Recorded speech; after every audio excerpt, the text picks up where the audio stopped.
주님이 주님의 일을 할 때 우리가 죄인을 가지고 일을 하시잖아요. 예. 죄인을 가지고 죄인을 갖고 일을 하죠. 죄인을 가지고 성령 내가 표현이 이게 어떨지 모르겠네.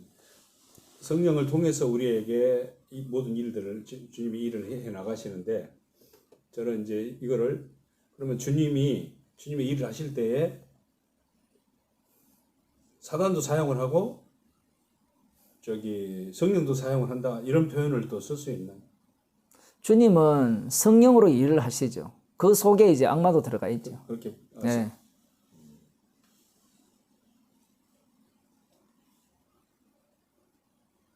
그러면 악마도 성령의 통제 아래 있다. 그럼요. 주님 손안에 있죠. 십자가로 승리했기 때문에. 통제 아래 있다라는 증거가 뭔가 하면 할 수만 있거든 믿는 자까지 유혹하는 겁니다. 아니 왜냐면은 내가 언젠가 처음에 이제 가물가물해서 그러는데 주님이 일을 하실 때 사단도 사용을 하고 성령도 사용을 하는 이런 개념으로 내가 그때는 받아들였거든요. 네. 근데 지금 이제 더 흘러가는 걸 보니까 그게 아니고 지금 주님이 일을 하시는데 성령을 통해 일을 하는데 지금도 아까 얘기했더니 죄인을 네, 죄인을 통해서 갖고, 일을 네, 하신다 했을 네. 때 그러면은 이게 성령의 통제 아래 있다는 얘기가 되는 건가? 당연히 성령 안에 있죠. 그래서 성도는 그러니까 주님이 일을 하는데 이거를 양분시켜서 일을 한다 이런 표현은 안 맞는 표현이에요. 그건 이제 믿지 않는 자들에 관련되어서는 그렇게 이야기할 수도 있겠죠. 근데 이거 주님의 일은요, 우리가 아무리 설명해도 그 의미가 없어요. 그렇게 일 안에 이건 의미가 없어요. 이미 우리는 그 주님의 일 속에 들어가 버리기 때문에 들어가 버리면 뭘 보게 되는가 하면요, 악마의 일과 주님의 일을 보게 돼요. 복음을 자꾸 이 십자가 피복음을 전해야 되는 이유가 거기에 있어요. 복음을 전하게 되면 결과가 나타나잖아요. 그러니까 성령을 통해서 그러니까 소위 말하는 우리가 표현상 성령 받은 자여야만 예. 자기가 죄인임과 예. 이 죄를 통해서 일하신다는 것이 드러나주지 예. 그러지 않을 때는 이거 전혀 우리는 사실 모르는 거예요. 모르죠. 근데 몰라도 배워가지고 안다고도 할 수도 있죠. 근데 그거를 예. 그야말로 말 그대로 이해를 한 거고 예. 깨닫는 건 아니에요. 예. 거기까지도 이제 사움에 들어가는 겁니다. 아까 이제 그 성령 받은 자는 이제 두 청으로 예. 볼 수 있다고 하잖아요. 예. 예. 그럼 또 그렇게 보려고 또 애를 그렇게 볼 수도 있어요. 배웠기 때문에. 그렇죠. 그게 예. 이제 우리 본능이라. 예. 맞아요. 예. 예. 근데 또 그렇게 표현할 수밖에 또 없는 거예요. 이게 우리는 그렇죠, 그렇죠. 어쩔 수 없어요. 그러니까 내가 지금 이렇게 하면서 내 속으로 거야. 내가 표현은 똑같았네. 예. 이런 지금 들은 거예요. 예. 그러나 이제 내막을 들어가면 이제 완전히 달랐다. 표현이 똑같잖아요. 지금 네. 여기에도 예수님께서 표적을 행했잖아요. 그러니까 처음에 강의를 할 때 예. 자꾸 똑같다가 뭐 다른 게 없다고 자꾸 느껴졌던 거예요. 것 같아요. 그렇게밖에 들릴 수밖에 없죠. 왜냐하면 또 이런 게 있어요. 우리는 이 말씀을 들을 때 듣는 것만 들리거든요.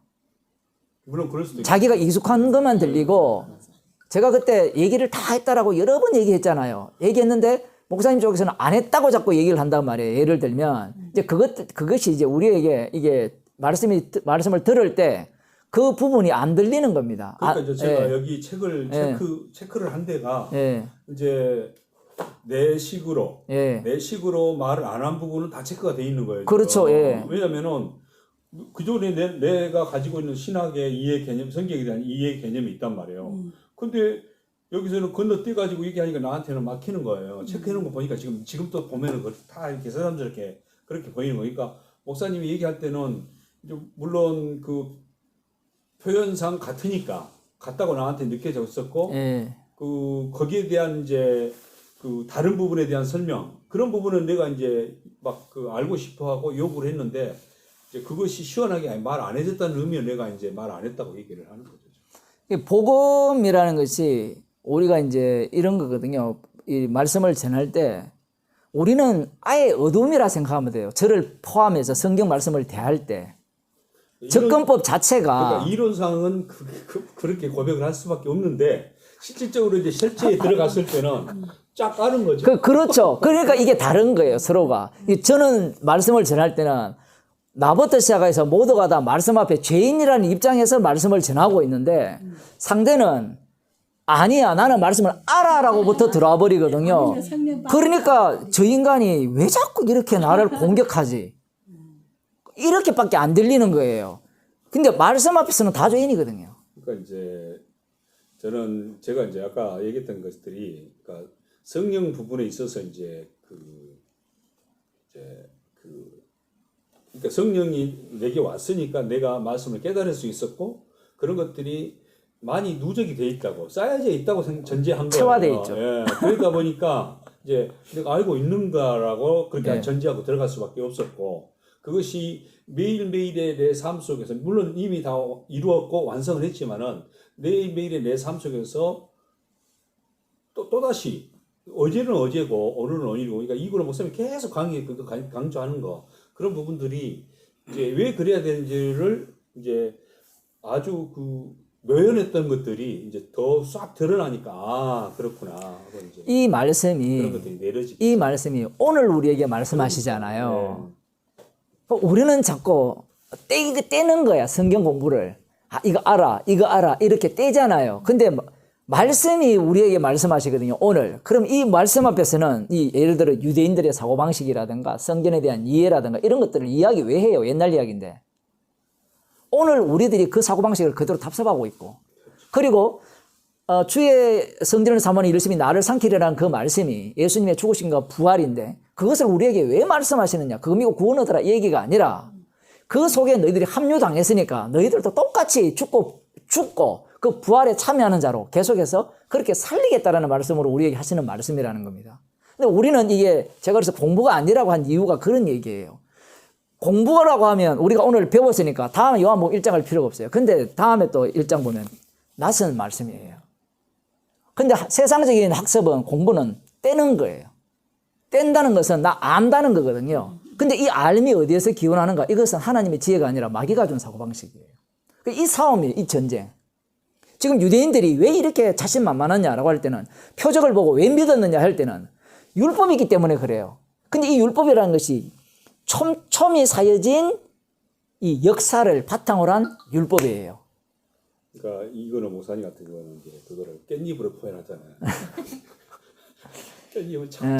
이 촘촘히 사여진 이 내용을 이들이 담고 있단 말이에요. 그러니까 그것을 성령은 늘 새롭게 나에게 날마다 적용을 하고 오히려 그 깻잎을 걷어내버리는 거야. 오늘 걷어내고 내일 또 걷어내고 날마다 내 삶 속에서 걷어내는 일을 하는데 우리는 거꾸로 그거를 자꾸 쌓는 걸로 이제 이렇게. 그리고 알아로 해석하죠.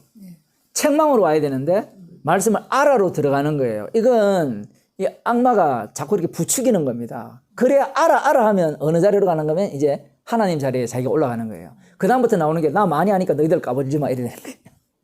그런데 성경 거꾸로죠. 죄가 당한 곳에 은혜가 넘치죠. 그 은혜를 이렇게 충만히 받았다는 것은 죄의 깊이가 그만큼 높다는 거고 그러면 십자가 외에는 눈에 비는 게 없어야 되죠. 사람이 눈에 빈다든가 뭐 사람의 관계가 빈다든가 형제가 보이고 뭐 가족 관계가 보이기 시작하면 이거 눈에 비는 게 이게 수상한 거예요. 그러니까 만약 처음에 볼 때는 그 주님께서 이렇게 사람의 증거가 필요 없다고 했잖아요. 네. 근데 목사님 이제 설교 들어보면 계속 우리는 십자가가 정의는 계기기 안 맞죠. 도대체 뭔 말이지. 예. 이 제자들을 이제 이들이 성령을 받았으니까 증거를 하고 있잖아요. 네. 이 사도 요한 같은 경우에도 이 속으로 합류시켜버리니까 밤모섬으로 유배를 가는 겁니다. 실제로 표현하면. 그 정인이라는 말은 어떤 의미인가 하면 주님이 우리를 이 십자가 사건 속에 합류시켜서 그 현장 속에 두었다는 얘기예요. 정인 되자, 우리가 예수님 전하자, 이런 얘기가 아니에요. 내가 정인이 되고 내가 전해버리면 자랑은 내밖에 안 나오잖아요. 그 배운 게 뭐밖에 없는가 하면 악마의 교육밖에 없기 때문에 땅끝까지 이르러 내 정인이 되리라 하면 그냥 그렇게 살면 되는데 지가 배운 거는 돼야 된다는 것밖에 안 배운 거예요. 그러면 성경에서 정인이 되리라고 하셨습니다. 우리가 정인으로 살아야 됩니다. 라고 이야기하면 말귀를 못 알아듣는 거예요. 한창밖에 모르니까. 주님이 시키는 일을 몰라요. 가라면 가고 오라 하면 오면 되는데 그걸 또 어떻게 이해하는가 하면 그걸 우리는 순종해야 됩니까로 또 이해를 해요. 이렇게 가만히 있어가 말귀를 못 알아들어요. 왜냐하면 한쪽은 단청밖에 없기 때문에 단청. 육으로 난 자는 단청밖에 없어요. 그래서 예수님의 말씀을 보세요. 지금 이렇게 들으면 이 성령 받고 난 뒤에는 두 층으로 같이 오는 거예요. 같이 오니까 나는 깨지면서 주님의 말씀의 의미 속으로 합류당하죠. 지금 사도행전도 똑같아요. 그때는 시편 69편이 주의 전을 사모하는 열심히 나를 삼키라는 것이 단순히 어떤 얘기인가 다윗이 다윗의 왕으로 오신 그분이 드디어 왕으로 오셨구나. 이분이야 라고 생각했는데 그 예수님이 진짜 전을 자기 몸이 성전이니까 그 사모하는 그 열심히 예수님을 삼켜버렸고 결국은 멸시와 조롱 속에 십자가에 달려 죽으심으로 말미암아 그 말씀이 성취되었잖아요. 근데 그걸로 끝나는 게 아니죠. 그 속에 누구를 집어넣어요? 주님의 피로 사신 자를 집어넣어가 우리를 또 성전 만들었잖아요. 성전 만들었으니까 똑같은 말씀 속으로 우리를 집어넣어버렸어요. 근데 그것이 내 삶 속에서 계속해서 지속적으로 일어나는 건데 우리는 이제 구원받았고 성령 받았으니까 이제 소위 말해 우리 입맛에 좋은 것만 드러나야 된다는 걸로 이제 착각하게 구원 중심이기 때문에 그래요. 그렇죠. 우리도 모르게 구원 중심으로 가는 거예요. 주님은 구원 중심이 그 아니에요. 부분이 이제 기존에 우리가 알고 있었던 부분들이 정인이 되리라 했잖아요. 정인 만드는 게 목적이에요. 그걸 이제 구약으로 표현하면 제사장 나라 만드는 게 목적이고 베드로전서 2장에 하면 왕 같은 제사장으로 만드는 게 그게 재물이 되는 삶이라는 것은 내가 죽어야 된다는 것은 내가 죄가 드러난다는 것인데 그것도 있고요. 그러니까 우리가- 육으로 죽는 것도 있고요. 이거는 빠져나갈 수가 없습니다. 그런 부분들이 성령 받은 자야 그것을 알고 그것이 내 삶에서 소위 말하면 살려지는 건데 예. 그 살려지는 속에서 나타나는 것들이 이제 계속해서 내가 죄인됨과 내 그 십자가의 다 이루심이 나에게 실제적 삶 속에서 순간순간 적용되어지는 거 이게 중첩되어져서 계속해서 내 삶 속에서 일어나는 건데 우리는 이제 성령 받은 자는 이제 소위 말하면 좋은 것만 나와야 되는 걸로 이제 또 그렇게 안 될 때는 뭔가 내 행위를 통해서 그 성령 충만 받아서 내가 뭔가를 쌓아야 되는 걸로 자꾸 이제 그렇게 설교가 되어지니까 그거를 우리는 죽을 때까지 해야 한다는 걸로. 우리는 깔끔하게 주님의 정인이 되고 싶어 하잖아요. 근데 주님은 그렇게 일을 안 해요. 지저분하게 만들어서 주님의 정인 만들어요. 지금 요즘 제가 창세기를 하는데 정말 재밌는 게 그렇잖아요. 이 야곱과 리브가가 작당을 해가지고 그 축복을 받았는데 그 일로 인해서 에서가 죽이려고 하잖아요. 이거 완전히 콩가루 집안이 된 거예요. 그래서 죽이려고 하니까 빨리 도망가라 뭐 어쩌고 이런 막 이야기를 해요. 이렇게 일을 해요, 주님이. 근데 우리는 약속이 있으니까 그래, 주님이 오실 때까지 기다립시다. 그게 불가능해요. 그거는 주님만이 그렇게 하시고요. 근데 기존의 설교는 우리는 나쁜 것들을 다 빼버리고 빼버리죠. 좋은 것만 자꾸 그걸 본받아가는 그래서 식으로. 그냥 살면 돼요. 그냥 살면 이미 그냥 성도는 그냥 못 살죠. 이미 성령의 인도하심을 따라 사니까. 성령 못 받은 자는 악마 인도하심을 따니까 이거는 그냥 삽세요. 그냥 대충 살아라 해도 마찬가지예요. 무슨 말을 해도 이미 받은 대로 살게 돼 있어요. 인간 자체가. 그걸 갖고 막 살아라 해도 마찬가지예요. 막 살아라, 개판으로 살아라, 방종해라 해도 인간 자체가 두 가지밖에 없거든요. 구성 요소가. 하나는 악마 새끼, 하나는 성령에 의해서 이끌리면 이것밖에 없어요. 목사의 말에 의해서 좌지우지 된다는 것은 이미 그 사람은 마귀 새끼예요. 목사 말을 왜 믿어요? 왜 따라요? 목사가 막 살아라 했다고 지가 막 산다. 이건 목사 말 듣는 거거든요. 막 살아라, 그냥 살아라 그 말의 개념이 의미가 아무 필요 없어요. 왜냐하면 성령 받은 자는 주님의 지시를 받거든요.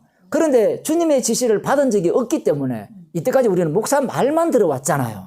목사 말만 들어왔으니까 김성수 말 듣는 거예요. 제가 갑자기 옆으로 갔지만 사람들이 그런 거예요. 목사 말만 들어왔어요. 계속해서. 그러니까 성경 안 보는 거예요.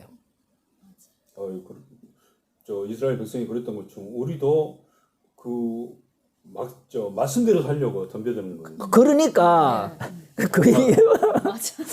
그게 목사 말이 되는 거예요. 맞아요. 예. 그러니까 율법에서는 그러면 해야 됩니까? 이래야 됩니까? 이렇게 나와. 그러니까 말씀대로 든지 그걸 좋게 말씀대로잖아요. 우리 설교자가 설교를 할 때는 주님을 의지하고 설교를 하지 이 사람에게 뭔가 하려고 하는 거 아니거든요. 주님이 일을 시키는데 상대는 자꾸 설교를 어떻게 이해하는가 하면 사람의 말로 이해하려고 해요. 사람의 말로 이야기하니까 자꾸 내뱉는 그 단어에 딱 갇혀버려요. 아, 저 사람 복음 전하니까 이 말은 다 맞을 거야. 아니, 내 말이 어떻게 다 맞아요? 내가 살면서 아따는 늦었지만은 신학을 공부하고 말씀대로 살기 위해서 열심히 말씀을 연구하고 그렇게 했는데 이게 자꾸 모순이 된다는 게 드러난 거예요. 그러니까 내가 죽겠더라고요. 그런 이상한 거야. 나는 딴에는 말씀대로 살려고 성경을 유대인들이 그랬던 것처럼 또 요한복음이 그랬던 것처럼 말씀에 나 딴에는 늦었지만은 정말 내가 그 결단하고 나섰기 때문에 그렇게 해야 한다고 전력을 다했는데 이게 깊이 들어가면 들어갈수록 이게 모순이 되고 이상한 거예요. 그러다 이게 여기까지 온 건데 지금 이제 와서 다 돌이켜보면은 이제 그 모순이 진짜로 다 끝나버린 그러니까 그 모순이 어떻게 발생하는가 하면요. 옳고 그름으로 따졌을 때 모순이 생긴 거거든요. 그러니까 목사님의 제가 입장을 알아요. 그러니까 옳고 그름으로 따지니까 모순이 되는데 십자가가 싹 들어버리면요. 이 자체가 날아가 버려요. 맞아요. 옳고 그런 게 없어. 옳고 그름이 날아가죠. 그러니까 우리가 그 신앙의 수준을 이야기하자면 그러니까 지금 목사님 말한 그대로 표현을 했거든요. 저도 십자가 앞에서 다 날아간다고 똑같이 표현을 했는데 정작 그 말을 한 나 자신이 그러고 있었다는 거예요. 그리고 유대인들의 수준이 맞아요. 그들의 그 종교의 절정이거든요. 절정. 그래서 제가 자꾸 유대인들을 언급하는 거예요. 이들은 아마추어가 아닙니다. 프로입니다. 그럼 우리가 하는 일 다 했어요. 유대인, 서기관, 바리새인들 성경에 등장하는 모든 인물이 따로 있는 게 아니고 그렇죠. 바로 나 자신이라는 게 결국은 어디까지 들어오는가 하면 복음을 아는 우리 자체가 지금 그런 식으로 덤벼들고 있다는 겁니다. 그러니까 지금도 친히 주님께서 성령의 인도하심이 없다면 우리는 마귀노릇을 하는 거예요. 기도하고 마칩시다. 하나님 아버지, 우리 인생으로 버려두지 아니하시고 저희를 불러 주님의 증인으로 사용하심을 감사드립니다. 십자가 외에는 아무것도 보이지 않도록 저희들을 인도하여 주옵소서. 예수님 이름으로 기도드리옵나이다. 아멘. 수고하셨습니다.